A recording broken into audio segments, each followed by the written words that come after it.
नमस्कार, आप दिव्य हिमाचल टीवी देख रहे हैं और हम अभी विधानसभा परिसर से आपके साथ लाइव जुड़े हैं। आज दिन भर की अपडेट। आप लोगों को पता है कि हिमाचल में राज्यसभा का चुनाव था।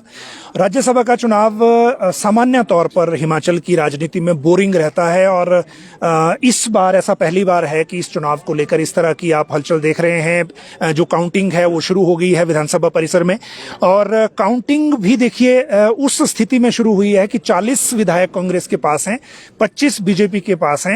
उसके बावजूद निर्दलीय विधायक सिर्फ 3 हैं और इसके बावजूद रिजल्ट को लेकर अब कशमकश ये है कि कौन जीतेगा 40 विधायकों के बाद भी। और ये सिचुएशन आई कैसे, आज इस बुलेटिन के जरिए या इस लाइव के जरिए आपको बताएंगे कि विधानसभा में अभी जो काउंटिंग चल रही है उसका रिजल्ट जब आएगा वो तो हम आपके साथ साझा करेंगे ही। उस रिजल्ट में जो चीजें होंगी वो भी नई होंगी हिमाचल की पॉलिटिक्स के हिसाब से, क्योंकि ऐसा पहले हुआ नहीं है कि 40 और 25 के फिगर के बाद भी जो रिजल्ट है वो इधर उधर हो जाए। लेकिन आज क्या सिर्फ क्रॉस वोट होगा या क्रॉस वोट के साथ मिशन लोटस भी है, जिसकी चर्चा बड़े समय से हो रही थी और जिसको वर्तमान सरकार या मुख्यमंत्री कैटेगोरिकली रिजेक्ट कर रहे थे कि ऐसी कोई संभावना नहीं है, कांग्रेस के सारे विधायक एकजुट हैं, ऐसी बातें होती रहती थी। लेकिन कल देखिए जो कांग्रेस के प्रभारी हैं राजीव शुक्ला, जो छत्तीसगढ़ के पूर्व मुख्यमंत्री हैं भूपेश बघेल, उन सब के यहाँ आने के बाद विधायकों के साथ 3 बार सीएलपी की बैठक करने के बावजूद आज हम इस स्थिति में खड़े हैं कि कांग्रेस में क्या कोई क्रॉस वोट हुआ है या नहीं। अब आज हम आपको अभी जब तक की रिजल्ट आएगा उससे पहले एक आपको बड़ी खबर ये दे दें कि ये जो पूरा मामला है, ये जो पूरा जाल बुना गया, इसकी भनक राज्य सरकार को लगी नहीं या फिर जानबूझकर इसको इग्नोर किया गया या और कोई परिस्थितियां ऐसी रही कि कांग्रेस के जो विधायक हैं वो इस स्थिति तक चले गए कि उनको ये स्टेप उठाना पड़ा।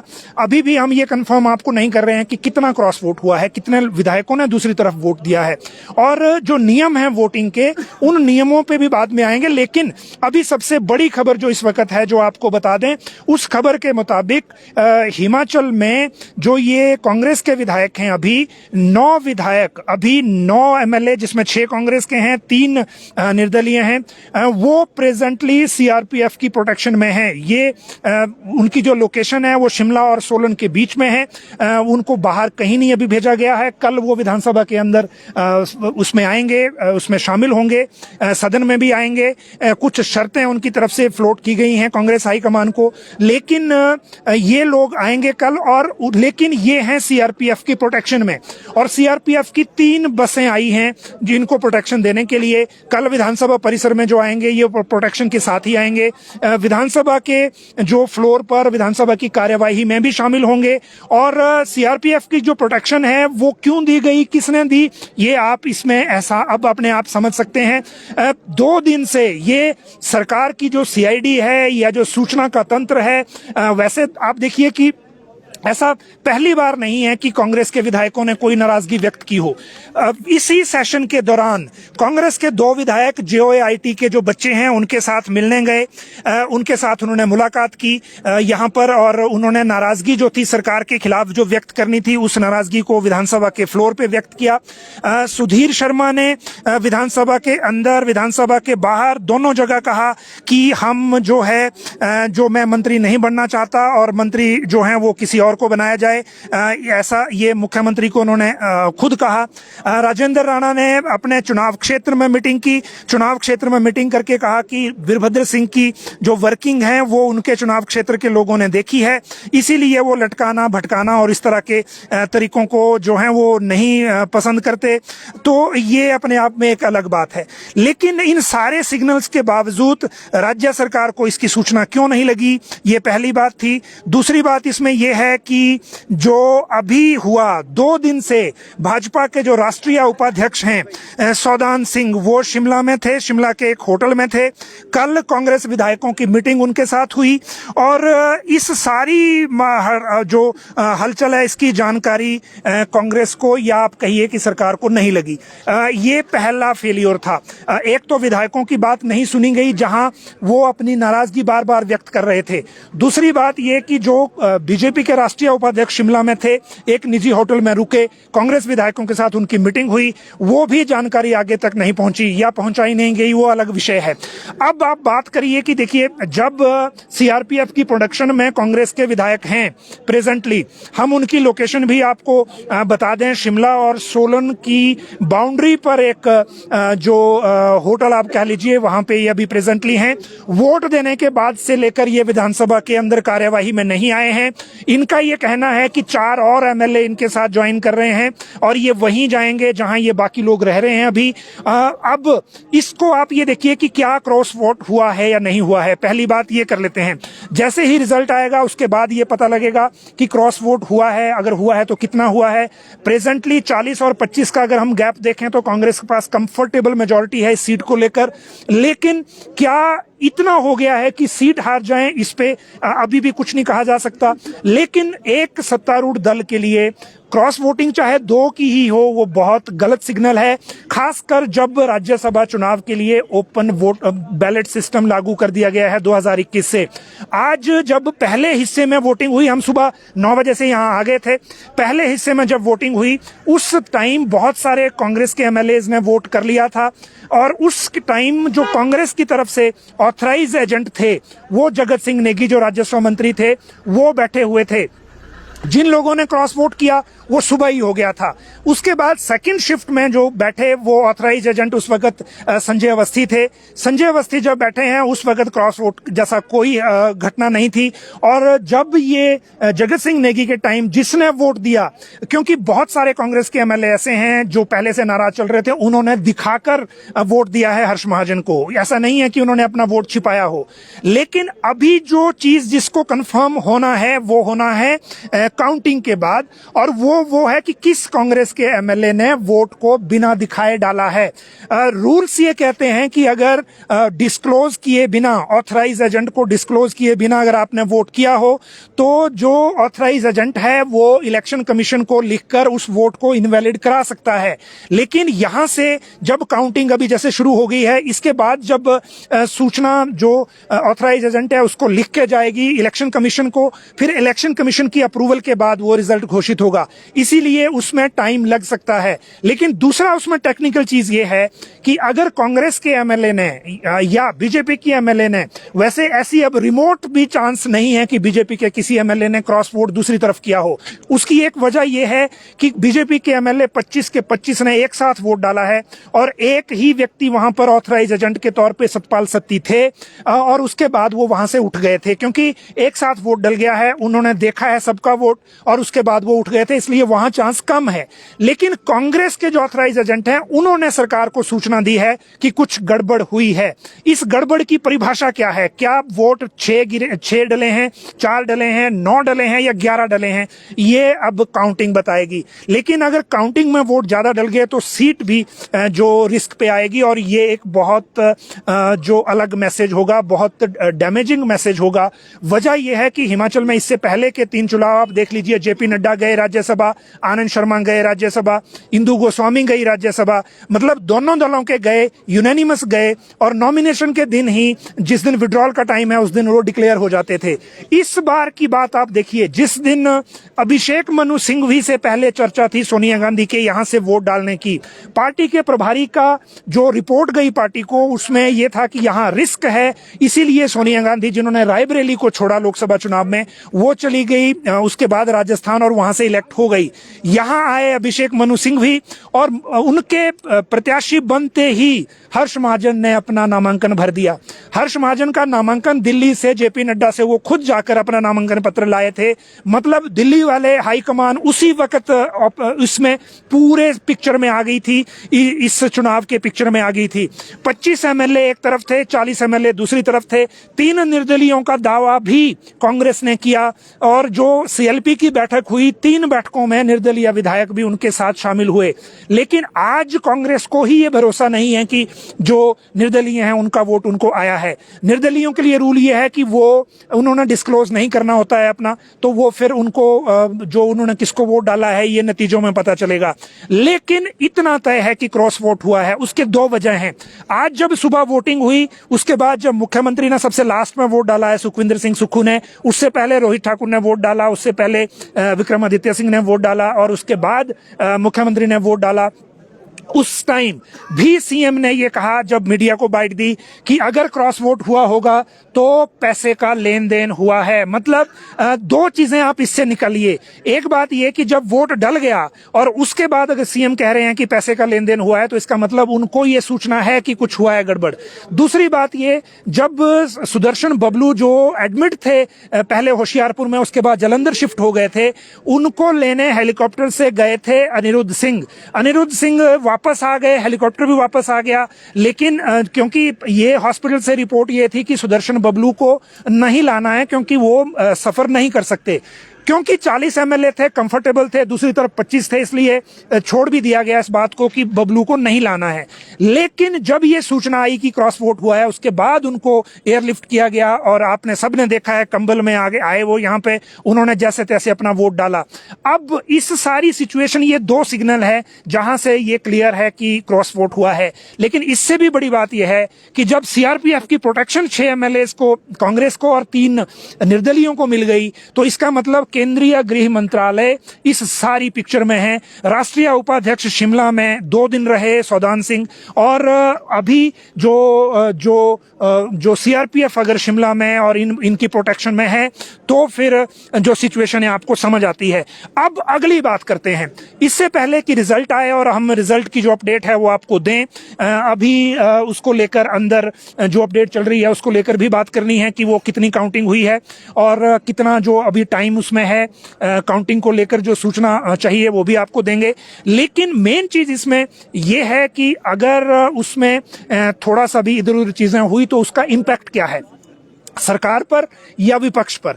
क्या इसको हम मिशन लोटस कहेंगे या सरकार ने अपने आप ये मौका दे दिया विपक्ष को या अपने विधायकों को कि वो इतने भरे पड़े थे अंदर से कि उन्होंने पार्टी की जो बात है उसको भी उस तरह से नहीं सुना, क्योंकि हाईकमान तक जो उनकी बात पहुंच रही थी उसका जवाब कोई नहीं आ रहा था। एक बात इसमें यह है। अब देखिए, आज जैसे ही ये वोटिंग हुई और काउंटिंग के बीच में, जब काउंटिंग तो शुरू होनी थी 5 बजे और बीच में जब सेशन चला हुआ था, तो चल रहे सेशन में नेता प्रतिपक्ष जयराम ठाकुर ने कुछ सख्त शब्द अंदर इस्तेमाल किए। उन्होंने कहा कि ये सरकार माइनॉरिटी में है, इस सरकार को भगवान भी नहीं बचा सकता अब, और आपको अपने आप ही ये चीजें छोड़ देनी चाहिए। उस टाइम जो बहस हो रही थी वो हो रही थी जो कट मोशन थे उसको लेकर, वोटिंग को लेकर, क्योंकि विधानसभा अध्यक्ष ने जो वॉइस वोट को लेकर जो कट मोशन को एक तरह से उसमें रिजेक्ट कर दिया, उसके खिलाफ विपक्ष गुस्सा था।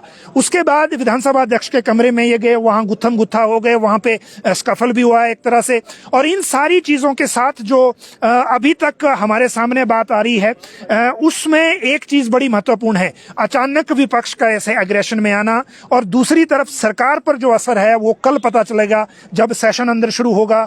जो लोग अभी नहीं हैं कांग्रेस के एमएलए, वो बाहर आते हैं कि नहीं आते हैं। और दूसरी बात ये कि दूसरी बात इसमें इंपॉर्टेंट ये है कि जो बागी अब एमएलए हो गए हैं, इनके ऊपर क्या पार्टी एक्शन लेगी अगर ऐसा प्रूव हो जाता है काउंटिंग में कि मान लीजिए जितने भी लोगों ने क्रॉस वोट किया है, तो उनके ऊपर एक्शन क्या होगा। रूल ये कहते हैं कि ओपन बैलेट सिस्टम में एंटी डिफेक्शन लॉ लागू नहीं होता और इसी कारण वो डिस्क्वालीफाई नहीं हो सकते, मेंबरशिप डिस्क्वालीफाई नहीं हो सकती। दूसरी चीज ये है कि पार्टी उनको एक्सपेल कर सकती है पार्टी से एंटी पार्टी एक्टिविटी के नाम पर या एंटी पार्टी वोट करने के नाम पर। उसके बाद भी वो एमएलए रहेंगे, एमएलएशिप नहीं जाएगी, अनअटैच्ड मेंबर जो हैं वो हो जाएंगे एक तरह से हाउस के अंदर। ये दूसरा इफेक्ट है। लेकिन इससे भी ज्यादा जो अभी सख्त बात है जिसको सरकार को लेकर सुनना चाहिए, वो बात ये है कि जो ये नाराज एमएलए हैं, इन्होंने अपनी बात हाईकमान के सामने रखी है और इन्होंने ये कहा है हाईकमान को कि उनकी बात पहले सुनी नहीं गई, अब भी अगर उनकी बात सुनी नहीं गई तो वो खुद ही रिजाइन कर देंगे। ये रिजाइन का मतलब अब पार्टी से है, रिजाइन का मतलब अब जो मेंबरशिप है विधानसभा में उससे है। वो बात अलग है। मिशन लोटस तब काम में आता है जब जो एक सफिशिएंट नंबर ऑफ एमएलए, मुझे लगता है 14 एमएलए एटलीस्ट जो विधानसभा में नहीं हो, उसके बाद इसीलिए सरकार के ऊपर उस तरह का संकट नहीं दिखता अभी भी जो चीजें चल रही हैं उसके अनुसार। लेकिन मेन चीज ये है कि जो ये चीजें हो गई 40 एमएलए 25 एमएलए की जो इम्बैलेंस लड़ाई में जो कभी कुछ नहीं होता था, वहां ये जो मौका है वो कैसे दिया गया और कैसे सरकार ये इग्नोर कर गई इन चीजों को, जहां पर बार बार कांग्रेस के विधायक विधानसभा के सेशन के दौरान ये कहते रहे। एक ने कहा कि आप रिजल्ट निकालिए, एक ने कहा कि आप जो सेंट्रल यूनिवर्सिटी है उसका पैसा जारी करिए, लेकिन इस सब के बावजूद यानी कि ऐसा पहली बार है कि अभी भी जो सिचुएशन है वो इस तरह की हो गई है कि जो कांग्रेस के एमएलए खुद ही कह रहे थे कि हमने मंत्री नहीं बनना है। ऐसी सिचुएशन में मंत्रियों के खिलाफ जो एक तरह से बात है वो तो अलग बात है, लेकिन आप देखिए कि जिन लोगों पे शक था, मान लीजिए आप राजेंद्र राणा की बात कर लीजिए, आप सुधीर शर्मा की बात कर लीजिए, उनका मसला कैबिनेट विस्तार तक था सिर्फ, या कैबिनेट में मंत्री बनने को लेकर था। राजेंद्र राणा का कांग्रेस पार्टी को लेकर जो योगदान आप कह लीजिए या फिर इन्वॉल्वमेंट कह लीजिए, अब आज आप ये देखिए कि अगर प्रेम कुमार धूमल के इलेक्शन में राजेंद्र राणा नहीं जीते होते तो आज हिमाचल की पॉलिटिक्स का सिनेरियो क्या होता, उसको भी अगर हम छोड़ दें। एक बात बड़ी महत्वपूर्ण इसमें यह है कि जो मंत्रिमंडल विस्तार को लेकर चीजें हुई और उसके बाद जो बातें उठी उनको एड्रेस किसने किया, क्या उनकी बात सुनी गई या नहीं सुनी गई। जो एमएलएज हैं, अभी इन दो लोगों के अलावा बहुत सारे लोग हैं जो विधानसभा में नहीं थे। उसमें जो एमएलए हैं भुट्टो जो ऊना जिला से आते हैं, उसमें लाहौल स्पीति के एमएलए हैं रवि ठाकुर, वो भी विधानसभा में नहीं थे। उसमें चैतन्य हैं गगरेट से, वो विधानसभा में नहीं थे। आप जो इंडिपेंडेंट हैं उनकी बात तो छोड़ दीजिए, इंडिपेंडेंट हालांकि दावा कर रहे थे, खुद भी कह रहे थे कि हम वोट देंगे कांग्रेस को। बीजेपी ने जैसे ही हर्ष महाजन को मैदान में उतारा था, उसी के साथ जो लोग पॉलिटिक्स को, हिमाचल की पॉलिटिक्स को समझते हैं, उनको ये समझ आ गई थी कि ये नॉमिनेशन ऐसे नहीं हुआ है।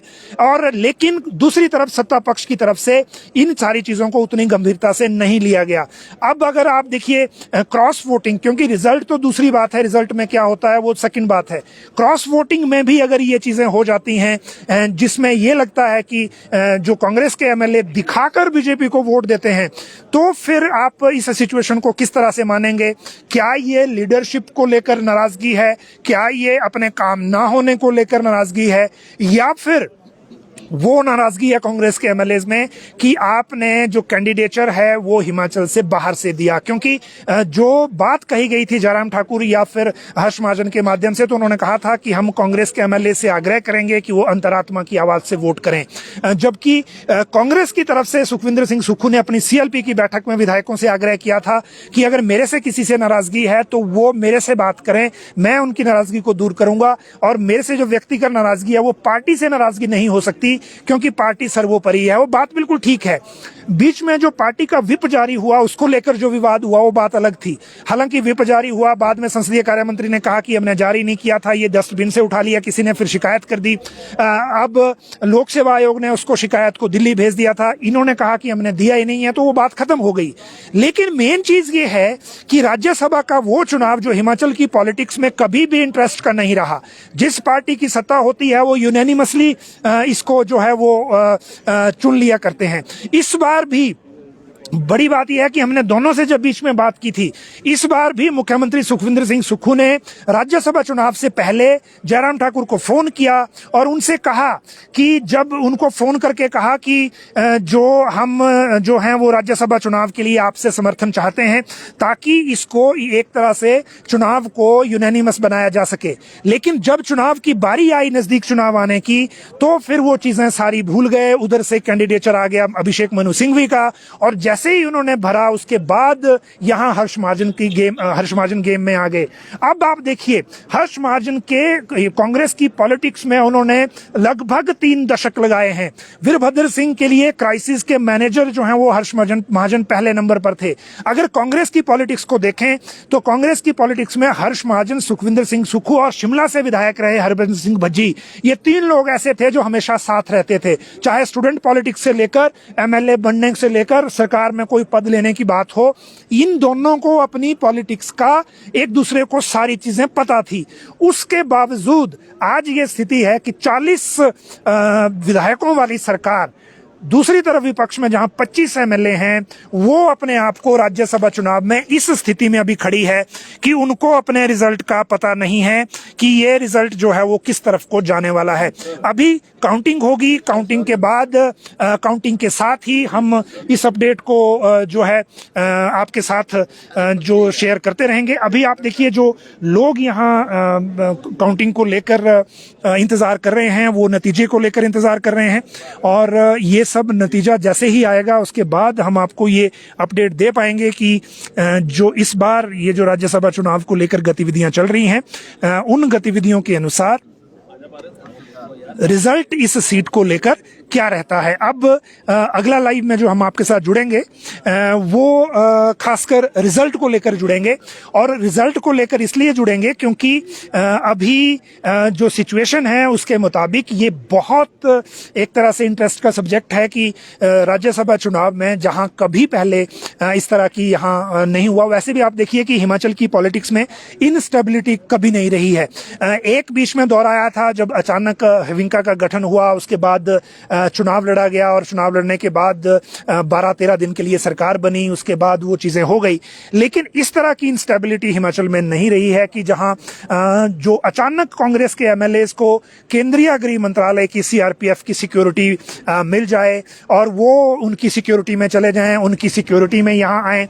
अब दो तरह की चीजें इसमें हैं। एक बात यह है कि कल जब हाउस चलेगा, क्योंकि आज तो विधानसभा की जो कार्यवाही है वो 5 बजे तक चलनी थी, और कट मोशन एक होने के बाद दूसरा कट मोशन लगना था।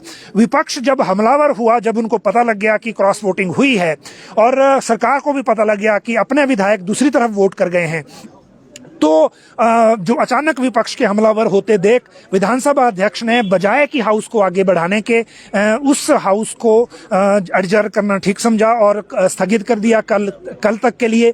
अब कल जब सदन शुरू होगा उससे पहले आज रात की एक्टिविटी महत्वपूर्ण है, और अब जो ये रिजल्ट को लेकर जो चीजें चल रही हैं उनको लेकर हम आपको बहुत जल्दी ये जो अपडेट है रिजल्ट की वो देंगे, ताकि जो सारी चीजें हैं वो आपके सामने आ जाएं।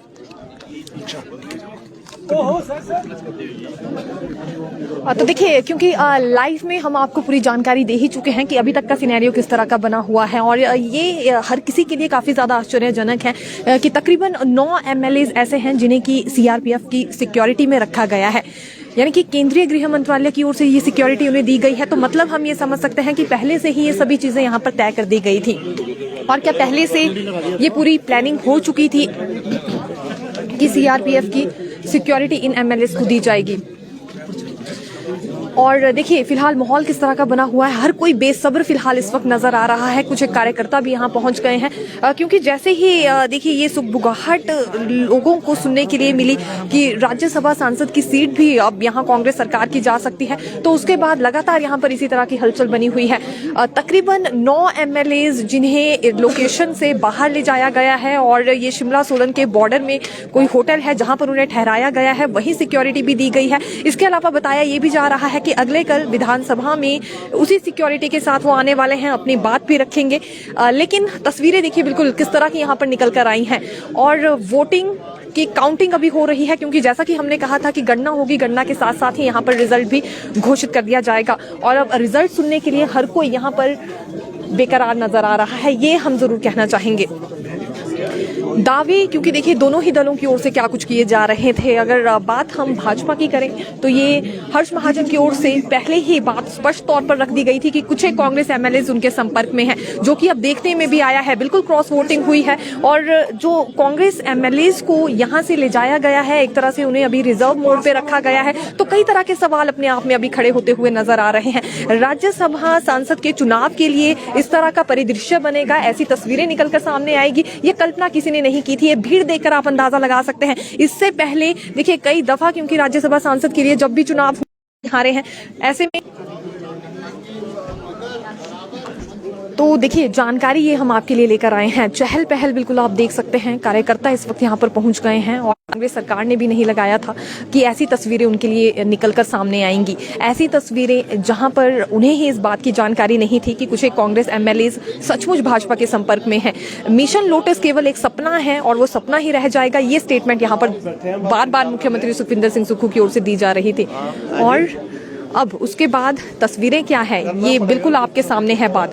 ठीक 9 बजे के आसपास कुछ एक कांग्रेस एमएलएज की ओर से वोटिंग की गई और उस वक्त जानकारी ये भी दी जा रही है कि कुछ एक एमएलएज ऐसे हैं जिन्होंने जो घोषित किए गए थे एजेंट्स, उन्हें भी ये वोट्स नहीं दिखाई है। पहले माना ये जा रहा था कि वोट्स को इनवैलिड किया जाता है अगर वो ऑथोराइज्ड एजेंट को ये वोट्स नहीं दिखाते हैं, लेकिन ऐसा कुछ हुआ नहीं है।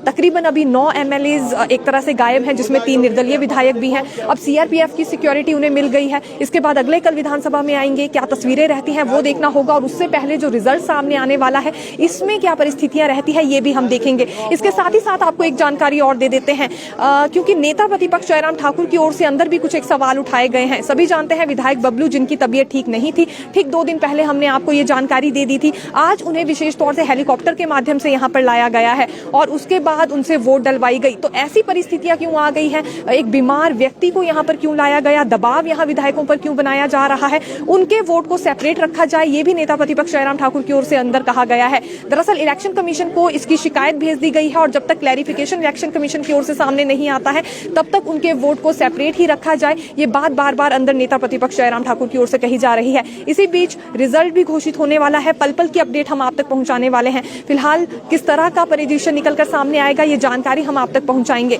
तो फिलहाल के लिए यही जानकारी, फिर मिलेंगे नई खबर के साथ। देखते रहिए दिव्य हिमाचल टीवी। धन्यवाद। दिया जा रहा है